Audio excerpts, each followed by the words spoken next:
우리의 질문을 바꾸는 것입니다. 할 수 있다, 할 수 없다의 질문이 아니라 해야 하는 일인가로 바꾸셔야 합니다. 할 수 있는 일인가, 할 수 없는 일인가를 질문하지 마시고 해야 하는 일인가, 하나님이 기뻐하시는 일인가, 하나님이 뜻하신 일인가로 질문을 바꾸셔야 합니다. 이 질문에 대한 해답으로부터 교회가 시작되어지고 내 인생의 2026년이 시작되어지기를 주의 이름으로 기도합니다. 이 질문 위에서 교회가 세워지고 그리고 인생들이 세워지기 때문에 그렇습니다.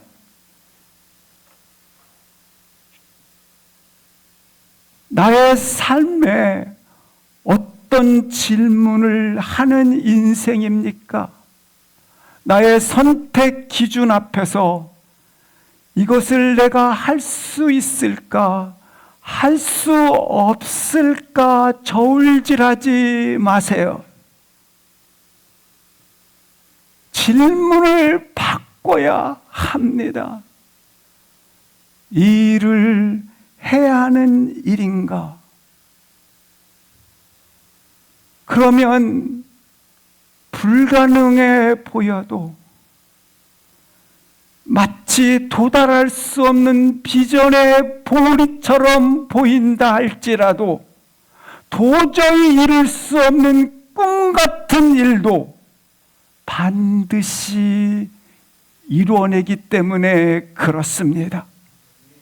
하나님이 원하시면 하고 하나님이 부르시면 가고 하나님이 기뻐하시는 뜻이라면 어떤 일도 그리고 어떤 삶도 우리를 던지는 인생이 되시기를 주의 이름으로 기도합니다.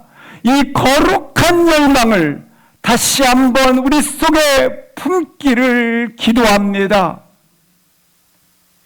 해야 하는 일에 자신을 던지는 사람은 모든 일에 무섭지가 않습니다. 그 사람을 통해서 새 시대와 새 세대를 불가능하게 보이는 그 일에 도전하기 때문에 역사가 기록되어지는 것입니다. 오늘 본문 속에서도 바로 그 역사짐을 드러내주고 있습니다. 하나님의 각별한 의지를 드러내고 있는 것입니다. 하나님께서 하실 것이기 때문입니다. 하나님이 기뻐하시는 일이기 때문에 하나님께서 이루시겠다라는 것입니다. 오늘 먼저 25절 말씀을 보시면 내가 할 수 없는 일이 있습니다. 그런데 하나님이 하시겠다는 것입니다. 맑은 물을 너희에게 뿌려서 너희로 정결하게 할 것이다. 우리로 더러운 것에서, 우리로 우상 숭배에서 하나님이 역사하셔서 정결하게 할 것이다. 25절부터 31절까지 본문 속에는 내가 맑은 물을 뿌려서 내가 1인칭 주어로 계속해서 하나님의 의지를 드러내고 있습니다. 하나님께서 하시겠다라는 것입니다. 하나님의 선하신 능력으로 하시겠다라는 것입니다. 그가 주관하시고 그의 전능하신 능력으로 상황을 주도하시고 변화를 일으키는 일을 주가 내가 하겠다, 내가 하겠다, 내가 하겠다. 우리를 모든 더러운 것에서와 모든 우상 숭배에서 너희로 깨끗하게 할 것이라. 하나님 자신이 하실 것임을 의지적으로 드러내고 있는 것입니다. 왜 그럴까요? 나는 할 수가 없으니까. 아니, 오늘 포로로 끌려가 있는 이스라엘 백성들은 자신들이 할 수 없다라는 걸 아시기 때문에, 아시는 주님께서 회복의 자신이 없기 때문에, 돌이킬 자신이 없기 때문에 바벨론의 포로로 끌려간 이스라엘 백성들은 죄의 속성 가운데 체질화가 돼 있어요. 죄인 줄 몰라요. 죄성에 그대로 묻혀 있기 때문에, 너무나 굳어져 있기 때문에 죄가 죄인 줄도 모르고, 그래서 돌아간다라는 것은, 하나님께 정결한 자로 돌아간다라는 것은 힘들다라는 거예요. 불가능하다라는 거예요. 우리도 그렇지 않습니까? 하나님의 은혜를 잠시 등지고 있는 순간 나도 모르게 죄에 대해서 무뎌져 있고 하나님에 대해서 무뎌져 있어요. 무뎌져 있는 이 시간을 보내는 동안 나도 모르게 나는 은혜 받은 일이 있었는가? 사랑받은 일이 있었는가? 이 기억마저도 다 손실돼 버려요. 내가 은혜 받은 적이 있었나? 내가 사랑받은 적이 있었나? 마치 탕자가 주여린 열매를 먹듯이 그렇게 먹고 사는 거예요. 그렇게 체질화되어서 말합니다. 그래서 스스로 하나님을 향한 선한 의지를 발휘해서 돌아갈 수가 없는 것이죠. 이것을 누가 하신다? 하나님이 아신다라는 겁니다. 돌아갈 수 없는 돼지 쥐염 열매를 먹는 탕자처럼 생각하기를, 나는 인생이 여기까지야, 내 인생이 별건가? 다 그런 거 아니겠어? 나만 이런 것이 아니야. 다른 인생들도 그렇던데 뭐. 체념하면서 그렇게 포로 생활에 익숙해져 있었다고 하는 것입니다. 우리가 죄 아래 있으면, 죄에 종속되어 있으면 종노릇하는 것이 편한 것처럼, 우리가 죄에 종속되어 있잖아요. 종노릇, 죄에 따라다니는 것이 그렇게 편해요. 죄인지도 모르니까 편할 수밖에 없죠. 그런데 이것을 거슬려 하나님께로 돌아간다고 하는 것은 꿈도 꿀 수가 없어요. 이 비전의 보리에 올라간다고 하는 것은 불가능하게 보인단 말입니다. 그래서 체념하는 거예요. 여기 이스라엘 백성들이 체념한 채 보내고 있는 것처럼. 그런데 놀랍게 사랑하는 성도 여러분, 하나님이 이것을 알고 계셔서, 그 마음을 알고 계셔서 오늘 우리에게 생각의 새로운 시스템을 설정해 주는 거예요. 우리 마음에 새로운 하나님의 시스템으로 설정을 해주고 계신 거예요. 새로운 삶을 향해 가기 위해서 나로서는 꿈도 꾸지 못하고 나의 의지로는 불가능하기 때문에 하나님께서 하시겠다라는 하나님의 의지, 그것이 크고 놀랍다라는 거예요. 그 하나님의 의지로 너를 돌이키게 하겠다라는 거예요. 하나님께서 우리 가운데 주시는 처방은 무엇인가? 오늘 단 한 가지, 내가 하겠다, 내가 하겠다, 내가 하겠다라는 거예요. 우리로 해내라, 우리로 그렇게 하라고 말씀하지 않으세요. 그렇죠? 꿈도 꾸지도 못하고 내가 지금 죄성에 묻혀서 그 아래 사는 것이 편한데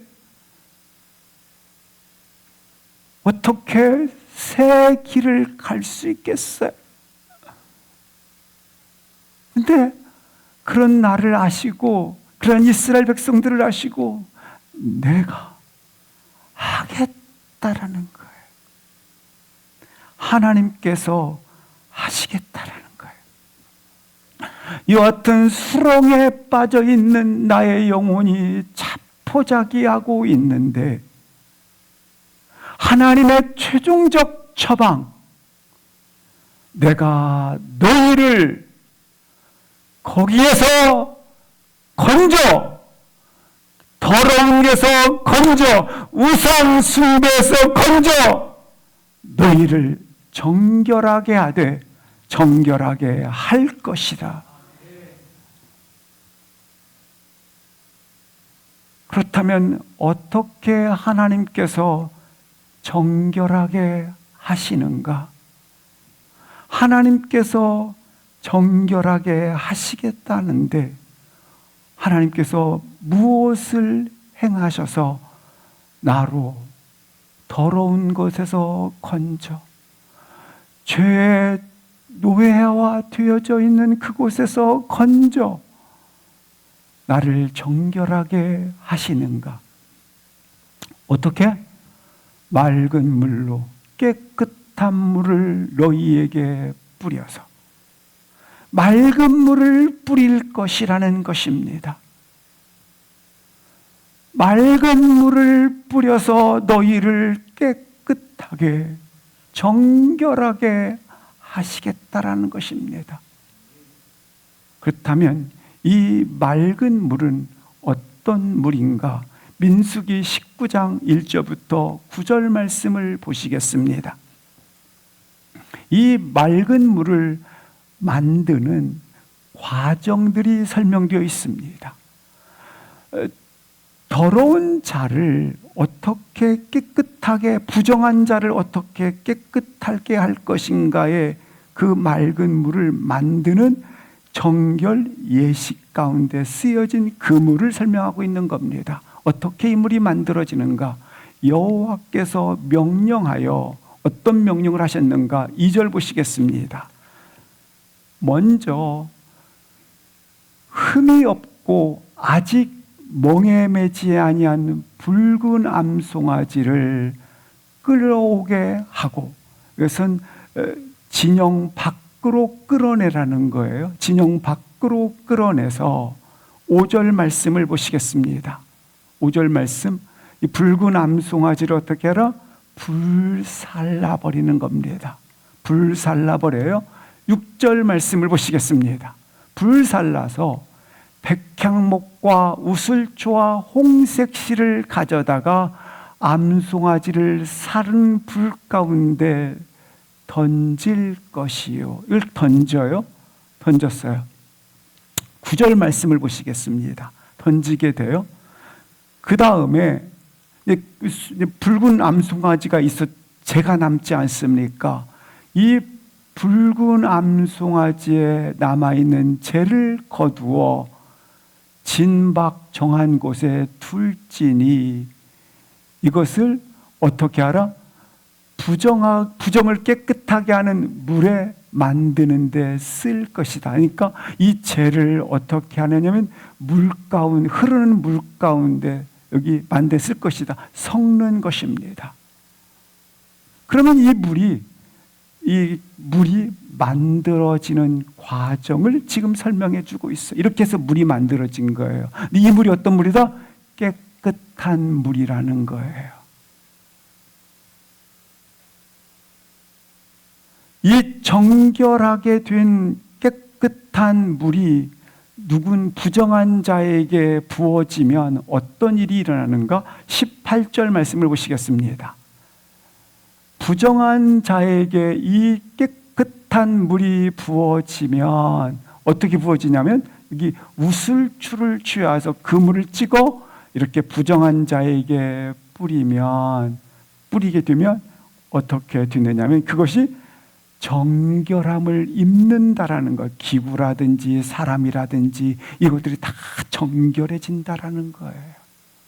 이런 정결 예식법에 쓰였던 깨끗한 물이라고 하는 것입니다. 따라서 이 정결케 하는 이 물은 바로 예수 그리스도의 십자가의 보혈을 상징한다고 하는 것입니다. 이 시간 2026년 새롭게 시작하는 한 해를 예수 그리스도의 보혈의 피가 우리 모두에게 그 위에 뿌려짐으로 말미암아 다시 한번 회복과 정결함과 깨끗함을 입는 하나님의 은혜가 임하기를 주의 이름으로 축복합니다. 이 물을 뿌려서 그로 정결케 하리라. 온전케 하리라.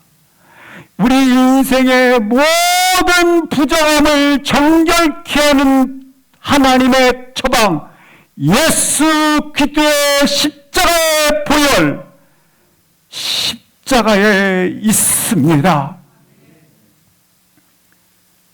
십자가에서 완성되기 때문에 우리를 정결케 하는 것은 나로서는 불가능하지만 누가 하신 일이다? 하나님이 말씀하신 대로 하나님께서 하셨다라는 것입니다. 그러므로 사랑하는 성도 여러분, 우리 가운데 두려움에 직면하기도 하고 그리고 허영과 낙심과 오만과 또한 탐욕과 연약함들의 절망 가운데 직면할 때가 있을 때마다 오늘 본문 말씀처럼 믿음의 주요 온전케 하시는 일에 사모하시고 바라보시고 집중할 수 있기를 주의 이름으로 축복합니다. 낙심을 자꾸 주목하지 마시고 절망과 우리 가운데 오는 이와 같은 연약함에 주목하지 마시고 믿음의 주요 온전케 하시는 그분을 한 번 직면할 때마다 20번, 30번 더 주를 바라보시기를 주의 이름으로 축복합니다. 하나님께서 하셨구나. 난 하나님께서 하신 일들을 받아들이는 거예요. 아멘. 아멘. 받아들이는 거예요.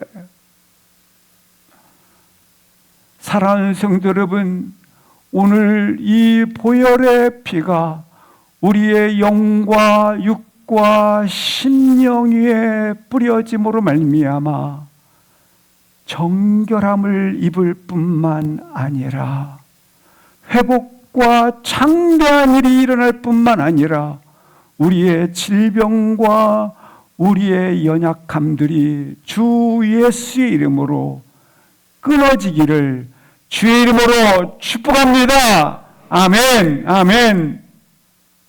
이렇게 하나님 백성들에게 놀랍게 그 정결의 물로 뿌려짐으로 말미암아 이렇게 깨끗함을 입었어요.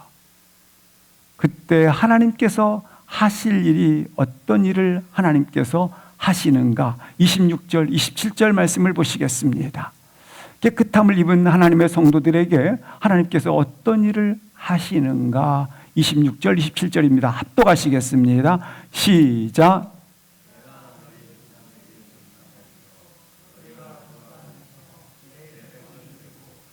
너희의 하나님이 되리라.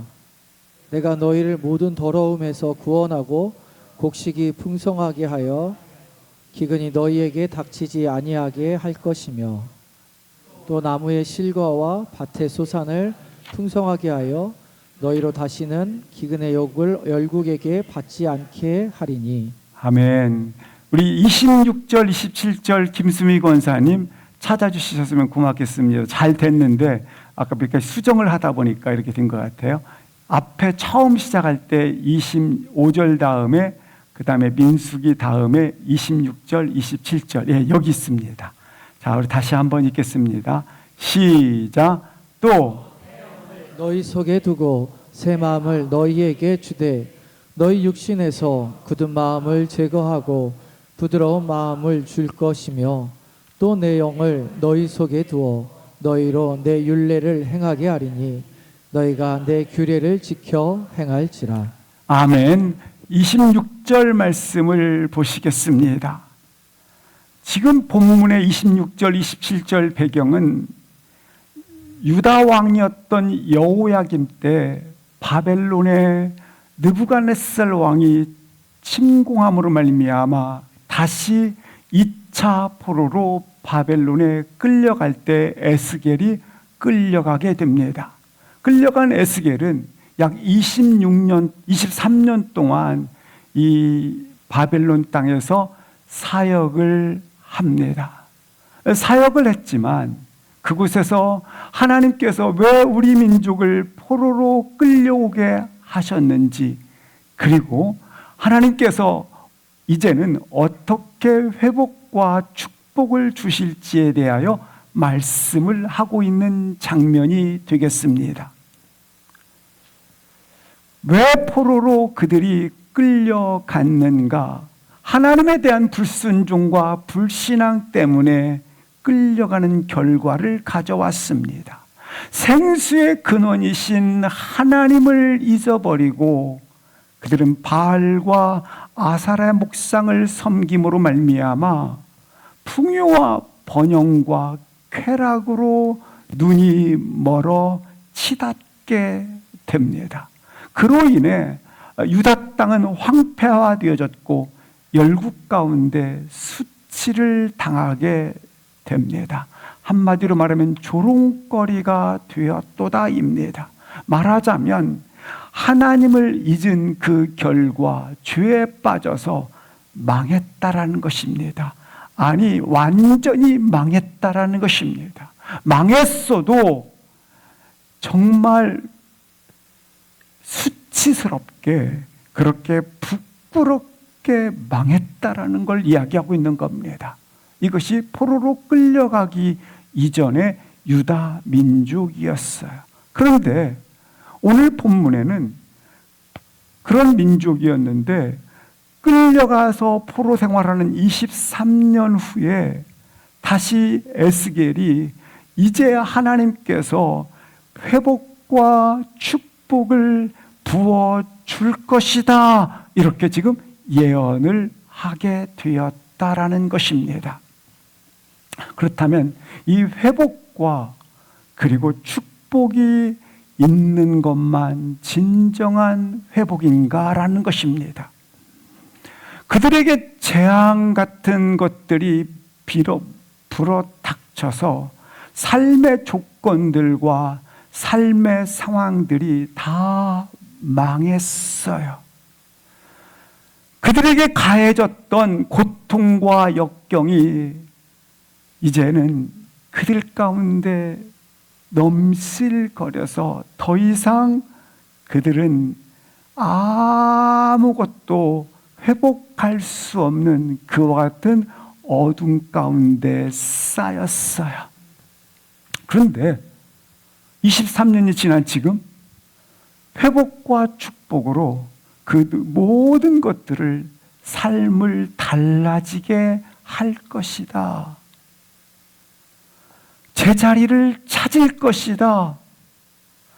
모든 것들이 개선되어지고 해결될 것이다. 이 선포가 있게 된 것입니다. 이 회복과 축복이 주어진다고 실상 삶은 달라질까요? 오늘 에스겔은 아니다라고 이야기를 하고 있는 거예요.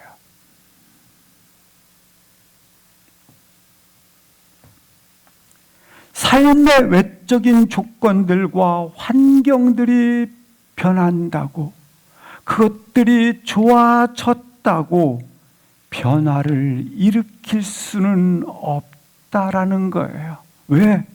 본질적인 변화를 일으킬 수가 없었기 때문에 우리의 인생은 무엇이 변해야 진정한 변화의 길, 우리가 이전과는 전혀 다른 새로운 시작점을 가질 수 있을까? 오늘 에스겔은 너희 마음에 새 마음이 주어질 때, 새 마음으로 변화되어야 한다라는 거예요. 외적 환경과 조건들이 아무리 찬란하고 좋아졌고 일상으로 돌아가고 채워졌다 할지라도 진정한 변화, 본질적 변화가 있을 수 있는가? 에스겔의 대답은 아니다라는 거예요. 누가 하시겠다? 하나님께서 하시겠다. 어떻게? 새 마음을 너희에게 주어서. 마음이 새로워지지 않으면, 마음이 황폐화된 상태 속에서 모든 조건과 상황들이 변한다 할지라도 우리가 경험하는 것처럼 평강 없는 삶, 소망 없는 삶, 인생이 지옥이라고 말하는 것처럼 지옥이 돼버려요. 아무리 조건이, 상황이 변한다 할지라도 진정 마음이 변하지 아니하면 모든 것은 사막이요, 모든 것은 황폐화입니다. 분명히 고통이 끝나고 두려운 상황이 지나가고 상황이 호전되었다 할지라도 새롭게 시작할 수가 없다라는 거예요. 이스라엘이, 유다 민족이 포로로 끌려가기 전과 포로로 끌려가서 이런 축복이 주어진다 할지라도 고국의 땅으로 돌아왔을 때 똑같다라는 거예요. 그 지옥은 그 지옥이라는 거예요. 그 황폐는 황폐라는 거예요.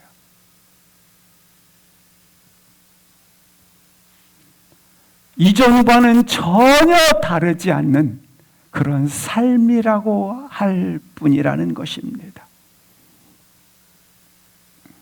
외적인 상황은 끝났고 폭풍의 상황들은 지나갔고 삶의 조건들은 달라져 있다 할지라도 진정한 회복이 아니라는 것입니다. 분명히 외적으로는 폭풍이 멈췄지 않습니까? 파도는 그쳤고, 그런데 여전히 무너졌던 마음들은 그대로 자리 잡고 있어요. 폭풍에 시달리고 좌절되고 상처 입은 그 마음들은 그대로 주저앉아 있다라고 하는 것이에요. 그런데 너희에게 누가 하시겠다? 새 영을 너희 속에 두어 새 마음을 너희에게 주리라. 그가 오셔서 우리 마음을 어루만져 주시고 감정을 일으켜 주시고 우리 손을 다시 잡아 주시리라. 사랑하는 성도 여러분, 우리 인생의 삶의 형편이 평안으로 잠잠해지고 삶의 조건들이 그렇게 순항으로 이어진다고 한들 그 마음이 회복되지 않으면 그의 삶은 지옥이요 황폐하요 그리고 지독한 더러움이 됩니다. 새로운 동행의 길을 가기 위해서는 그 마음에 뭐가 부어져야 돼요? 새 영이 부어져야 하는 것이죠.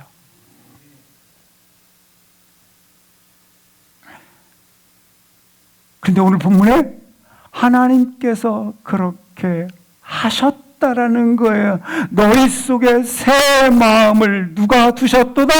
하나님이 두셨다. 그러므로 너는 어떻게 할지어다? 받아들이라는 거예요. 받아들이라는 거예요. 받아들이면 너가 새로운 길을 갈 수 있다라는 것이에요. 사랑하는 성도 여러분, 마음이 새로워져야 합니다.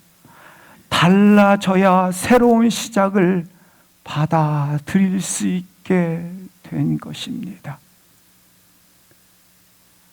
아직까지 이스라엘 백성들은 포로로 끌려가기 이전의 마음, 포로로 끌려와 있는 지금 마음이 별다를 게 없어서, 별다를 게 없어요. 그래서 이 마음을 가지고 고국의 땅에 돌아가도 여전히 그렇죠. 북의 땅에서 뭐였어요? 바알과 아세라를 섬기는, 그리고 자신들의 이와 같은 탐욕의 마음으로 죄인 줄 모르고 했던 마음 아니겠어요? 그대로 한다라는 거예요. 그대로. 우리 삶은 결코 변할 수 없다라는 거예요. 새로울 수도 없고 그리고 새롭지도 않다라는 거예요. 그런데 하나님께서만 하실 수 있는 그 일, 내가 하겠다. 내가 하겠다. 무엇을 하겠다라는 거예요? 너희 속에 새 영을, 새 마음을 너희에게 주리라. 이것이 진정한 회복의 길이라고 하는 것입니다. 이전과 같을 수 없는 이유는 우리를 둘러싸고 있는 상황과 환경과 삶의 조건이 달라졌기 때문에가 아니라 당신의 마음이 달라졌기 때문에, 이것이 2020년에 26년에 우리의 새로운 출발점이 되시기를 주의 이름으로 축복합니다. 할렐루야, 할렐루야, 할렐루야, 할렐루야. 자, 이렇게 해서 하나님께서 우리 마음에 놀랍게 우리 영혼 안에 새 영을 주셨어요. 새 영을 부어주신 자에게는 어떤 일이 일어나는가? 오늘 다시 한번 보시겠습니다. 새 영을 주신 부음을 받은 자는 어떤 일이 일어나는가? 돌같이 굳은 마음을 제거하고 살같이 부드러운 마음으로 회복될 것이다. 어떻게 돌같이 굳은 마음이 살같이 부드러운 마음으로 변할 수 있을까? 이렇게 되기 위해서는 반드시 한 가지 우리가 생각하기도 힘든 숨은 하나님의 그림이 있어요. 그것은 우리가 우리 이순태 집사님 사랑합니다. 사랑하는 집사님이 단련하셨지 않습니까? 근데 일터에서 수고하시다 보니까 어깨에 근육이 뭉치고 뭉쳐 계실 수 있어요. 병원에 가면 칩니다. 손으로 치든지 아니면 전기 충격치로 치든지 아니면 총으로 쏘든지, 도구 중에 총으로 쏘는 도구가 있지 않습니까? 써서 돌같이 굳은 것을 풀으면 몸에 진동이 일어나지 않습니까? 풀려지는 기분을 느껴요. 마찬가지로 하나님은 그의 손에 쇠망치를 들고 계세요. 쇠망치를 들고 있어서 우리의 굳은 마음을 콱 돌처럼 단단한 마음을 깨트리기 시작해요. 타격이 주어진단 말입니다. 그래서 타격의 강도가 굳어있고 굳어있으면 더 크게 타격을 가하기 때문에 이 과정을 겪으면서 내게 몸부림치는 고통이 찾아옵니다. 굳은 만큼 타격의 충격을 주어서 살같이 부드럽게 하기 위해서 충격을 줄 때 받아들이십시오. 그 과정 속에서 고통이 있지만 받아들이셔야 합니다. 그 타격으로 오늘 나의 자아가 산산이 깨지고 부서지고 그 자아가 부드러워질 때까지 치시기 때문에 돌처럼 단단한 것은 자극이 더 커야 깨트려지기 때문에 부드러운 속살처럼 부드러워지기 때문에 그만큼 자극과 고통이 따르게 되어져 있어요.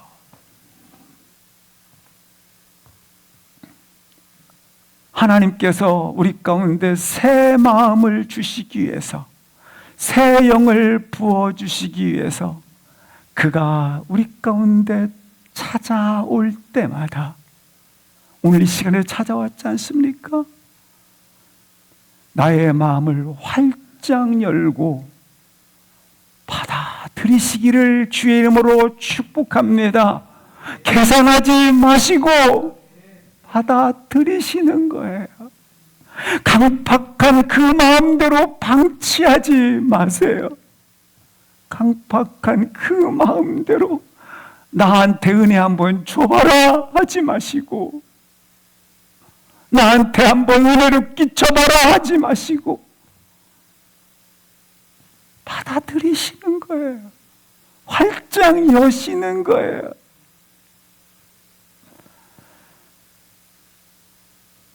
우리의 마음이 유순하고 그리고 온유한 마음으로 그렇게 속살처럼 심령이 만들어질 때까지 그가 타격을 가하고 있어요.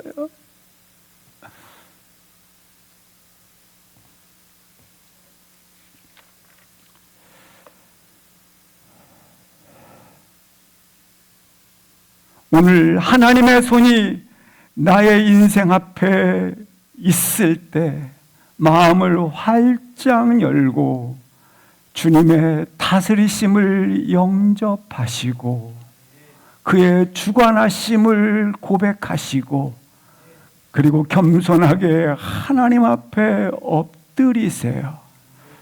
주님을 보세요. 주님께서 만지시는 대로, 그렇게 하나님께서 이끄시는 대로 나의 마음을 주님 손에 의탁하기를 주의 이름으로 기도합니다. 이 시간 새 영이, 새 마음이 우리 가운데 기름 부으심으로 부어지기를 주의 이름으로 축복합니다. 이제 우리 마음에 새 영이 들어왔지 않습니까? 들어왔어요. 하나님께서 어떤 일을 하시는가? 새 영이 들어왔을 때 어떤 일을 하시는가? 29절 30절을 보시게 합독하시겠습니다. 29절 30절 시작. 내가 너희를 모든 더러운 데에서 구원하고 곡식이 풍성하게 하여 기근이 너희에게 닥치지 아니하게 할 것이며 또 나무의 실과와 밭의 소산을 풍성하게 하여 너희로 다시는 기근의 욕을 열국에게 받지 않게 하리니. 새 영이 우리한테 들어와 계시지 않습니까? 29절 말씀을 보시겠습니다. 어떤 일을 하시는가? 하나님께서 곡식을 불러다가 너로 풍성하게 할 것이고, 30절 말씀을 보시겠습니다. 너로 나무의 실가와 밭의 수확물을 불러다가 너로 풍성하게 할 것이며, 다시 29절, 너로 기근이 닥치지 아니하게 할 것이다. 우리가 곡식, 29절에 나와 있는 곡식과 30절에 나와 있는 수확물들을 우리가 씨를 뿌려 최선의 결과물로 살았다라고 생각을 합니다. 맞습니다. 다 거기까지만 맞게 삽니다. 나의 인간의 최선, 나의 노동의 결과의 최선, 노력의 결실의 결과물, 여기까지 거두고 살았다 말을 하는 겁니다. 맞죠? 맞죠? 그 정도의 삶만 누리는 것입니다. 그런데 오늘 하나님께서 뭐라고 말씀하세요? 내가 곡식을 불러다가 너로 풍성하게, 내가 밭에 수확물을 불러다가 너로 풍성하게 할 것이다 라고 말씀을 하세요. 아니 보세요. 나의 인간의 최선은 그냥 거기까지만 누리는 거예요. 거기까지. 그렇게 발버둥 치시고 아둥바둥 하시고 그렇게 하셨잖아요. 근데 하고 나서 거기까지 기준이 뭐냐면, 아이고 참 헛살았어. 아니 비참해. 아니죠. 이게 어떻게 된 건지 이게 참 참혹해요 이게. 아니 분명히 최선이었는데 그거 누리는 거예요. 그거. 근데 하나님께서 불러다가 곡식과 그리고 이렇게 수확물들을 풍성하게 하시는 것이 하나님께서 있다라는 거예요. 그러니까 하나님과의 관계가 좋은 가운데 우리가 수고로이 노력하면 그 결실이 어떻게 할 것이다? 풍성하게 될 거라는 거예요.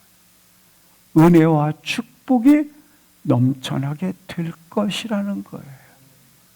그런데 하나님과의 관계 깨짐이 있이 이것들을 네가 수고하고 들여지면 노력한들, 로마서 8장 20절 보시겠습니다. 거기 보면 피조물이 허무한데 생명이 있는 것들이 온데간데 없이 없어진 거 아니겠어요?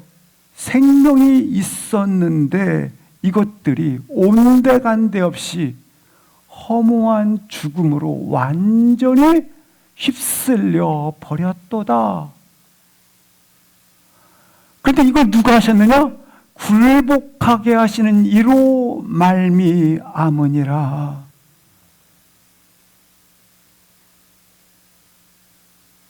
피조물이 허무한데 굴복하는 것을 누가 하셨는가?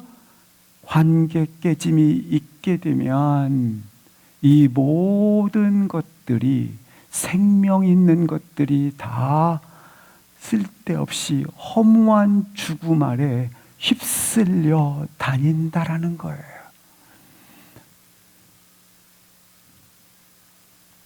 사랑하는 성도 여러분, 우리는 하늘 아래 있는 사람들입니다.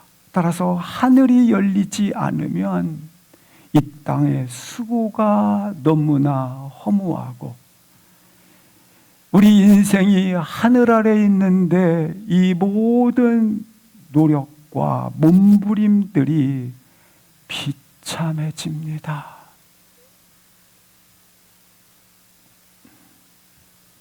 따라서 보이지 않는 하나님의 돕는 손길, 피난처 되신 그 하나님이 나의 도움이 되는 것들을 반드시 하나님과의 바른 관계 속에서 기도하면, 그와 함께 시작하면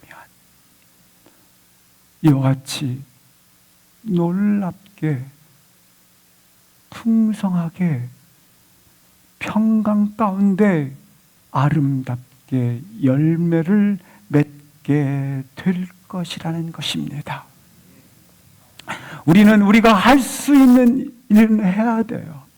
할 수 있는 일이 있어, 이렇게 최선을 다해서. 그러나 하나님은 하나님이 하실 수 있는 일을 하고 계시기 때문에 이분과 함께 가야 한다는 걸 말씀드리는 거예요.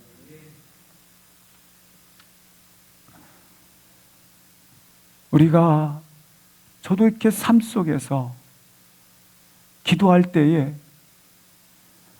비가, 행사가 진행되는데 오지 않기를 기도한 적이 있었어요. 또 우리 사랑분들도 수없이 이런 일이 우리 가운데 보호 아래 있기를 기도한 일이 있으셨을 거예요. 근데 그때마다 그 공간 안에만 비가 내리지 않는 일이라든지, 그 공간 안에만 놀랍게 그 파도들이 비껴 간다든지, 그 공간 안에만 해가 비치지 않는다든지, 그늘 가운데 푸신다든지,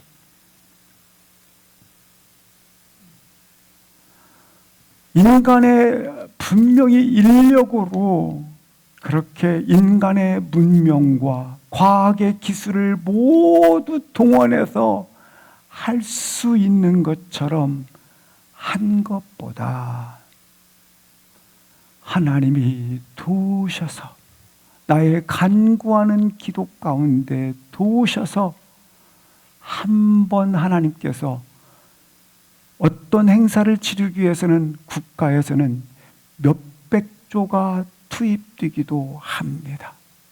그런데 청명한 하늘을 유지하기 위해서 온 세계에 이 행사를 비추기 위해서 약 1000조 이상을 투입을 합니다. 그런데도 불구하고 공장을 멈추고, 그리고 이런 모든 장사하는 것도 멈추는 그런 시간을 보내면서도 그날이 이르면 이것들이 다 없어지고 무용지물이 되는 경우가 얼마나 많은지.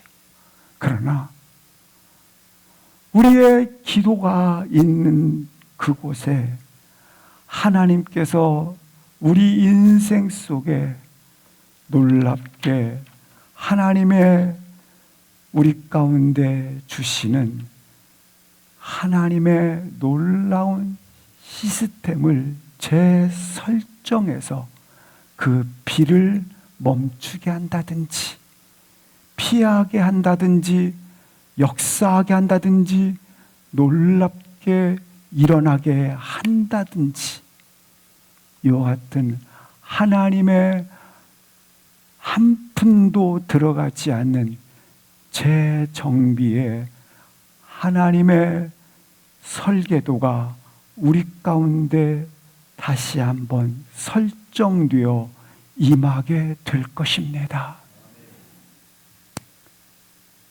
그래서 하나님이 일하시도록 하나님과의 아름다운 관계 속에서 기도하면 됩니다. 동분서주, 분주함이 아니라 하나님께서 이 모든 것의 주관자가 되시며 경영하시리라고 하는 확신 말이죠. 대부분은 자기 계획에 대한 확신을 가지고 있고 자기 노력의 의지를 합니다. 그러지 마시고 인생의 알파와 오메가가 되시는 하나님이 오심을 사모하시며 걸어가시기를 주의 이름으로 축복합니다. 그것이 가장 완전한 것입니다.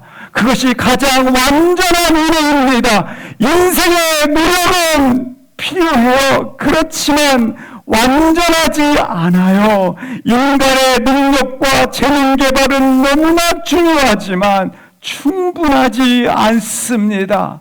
가장 절실하게 요구되는 것은 언제나 하나님의 은혜 앞에 겸손히 엎드리는 것입니다.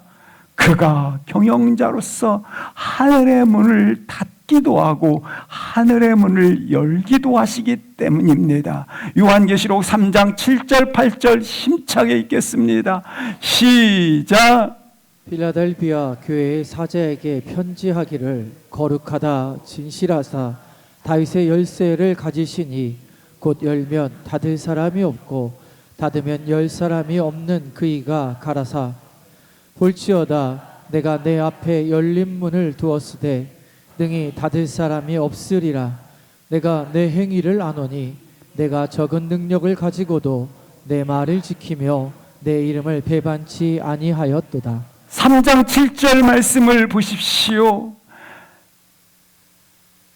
다윗의 열쇠를 가지신 이가 열면 닫을 사람이 또한 닫으면 열 사람이 없다. 그 전능하신 하나님이, 그 지존하신 능력의 하나님이 나의 인생의 길을 가지고 계세요. 하나님과의 열린 관계 속에서 열린 하늘로부터 부어지는 은혜가 열리기를 주의 이름으로 기도합니다. 이삭이 가장 심각한 흉년의 때에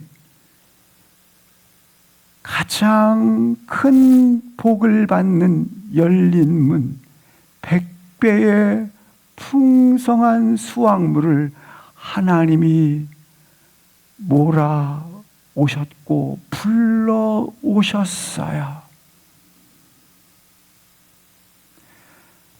우리가 수고로이 노력한 평생의 노력보다 하나님의 은혜를 입는 하루가 완전해요. 충분해요. 오늘 우리 사랑하는 성도 여러분 가운데 하나님께서 보내신 그분만이 주실 수 있는 은혜와 축복이 열려지는 귀한 축복이 있기를 주의 이름으로 기도합니다. 신명기 6장 10절부터 12절 말씀을 보시면 이렇게 말씀하고 있지 않습니까? 내가 맹세하신 땅으로 들어가게 하시고, 보세요. 첫 번째, 네가 건축하지 아니한 크고 아름다운 성읍을 내가 너에게 줄 것이고, 11절 말씀을 보시겠습니다. 네가 채우지 않은, 파지 않은 우물들을 차지하게 할 것이고, 그리고 포도원과 감람나무를 차지하게 할 것이고, 너로 풍성하게 먹게 하실 것이며, 12절 말씀을 보세요. 누가 그렇게 하셨다? 여호와가 그렇게 하리라. 하나님이 하셨기 때문이에요. 하나님이 약속하셨기 때문이에요. 그래서 말씀의 약속이 우리의 미래가 되고 약속 안에 소망이 있는 것입니다. 사랑하는 성도 여러분, 다시 새롭게 새 마음으로, 새 영으로 주님과 함께 2026년을 걸어가세요. 이 하나님의 사랑의 의지가 날마다 우리 2026년의 생애를 붙들고 지키시게 될 줄 믿습니다. 이 놀라운 은혜가 함께 있기를 축복합니다. 아멘.